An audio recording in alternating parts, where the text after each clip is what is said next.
Making a quick video. Wanted to go through this baby Sidewinder from the family cabin before I start working on it, or rather before I have a buddy start working on it. I'm taking it over to him this week and he's going to get started. But here it is, uninstalled for the first time since 1968.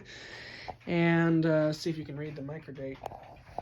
This tag's pretty rough, but it's right down here in this corner. And in case you can't read it, it says 3950, I believe, and then in parentheses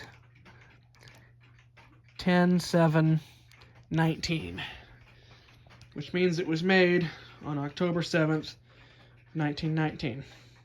And this is it. You can see we have some electrical gremlins to deal with, like that right there.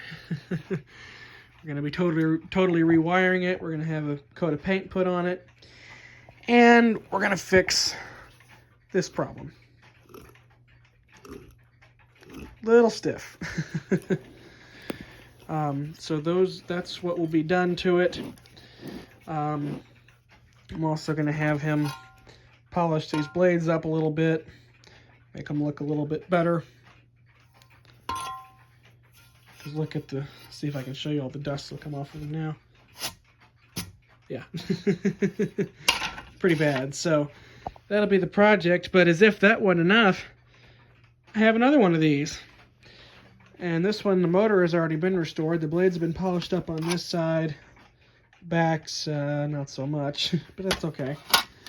This one's a little bit newer. This one, the microdate, 3859. Maybe that's what this one says too. 10/2/23. So this one was made on October 2nd, 1923. Now, the other interesting thing to note, this one's a Pittsburgh model. See there, Westinghouse Electric and Manufacturing Company, Pittsburgh, Pennsylvania, USA. This one, on the other hand, Westinghouse Electric and Manufacturing Company, Newark, New Jersey. So at some point they moved production, I think around 1920 or so. I'm not an expert on that though. But they're both going to be going to the cabin on that porch. We're going to have a little bit of work done on this one too. We're going to have the leads extended because one of them is right here at the edge of the plate, not quite long enough. And we're also going to be having, oh, that's clever. If I can find that screw, or at least I'll probably have one that works. If not, I can go get one. And we're going to put a 3D printed plate down in here, and that way we can have a switch to turn it on and off. These are just single speed fans. This one, that's what this is. This is a switch that, I'll see if I can do this. It's kind of sticky. But I don't know if you can, or if you can even hear it over all the clocks, but come on. So he's going to try to fix that because we'd like to keep this as original as we can. And I'll put a new string on it. These light sockets, they all seem to work, which is kind of impressive, but he's going to polish the contacts up and he'll paint them along with the rest of the fan. The green and yellow light bulbs that were in it are still at the cabin, but we're going to reuse them because apparently they all still work.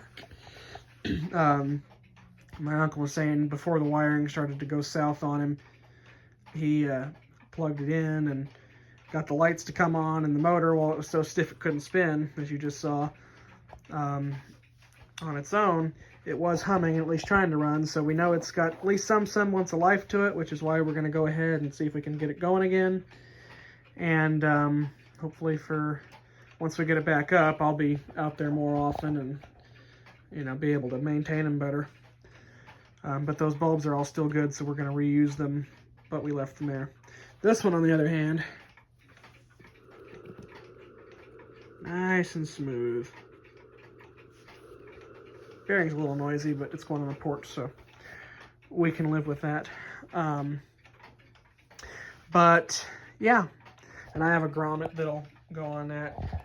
I don't think we're going to be putting lights on this one. I don't really need the lights on this one either, but just for the sentimental purposes, we figured we might as well keep them. This one, we've got enough lights out there that it shouldn't really be an issue. We'll just be glad to have the other fan, so that's that. There's a couple of baby Sidewinders for you. Oh, the other thing I was going to point out, notice that this one, the blades are a little bit wider. I think this one's a 32-inch span, and that one's probably a 36, so just one of those things, but there you go. There's a sneak peek of coming affairs. Hopefully in the next couple of months or so, I'll have this one back from being redone. We'll be able to take them back up to the cabin, and we'll have another video of them actually running. So stay tuned. Look at that wiring. What a mess. I also don't know if they had it tied, why there's a third wire, if they tried to ground it somehow, or if they had the lights in a separate plug, or I don't know. No clue. Fun stuff.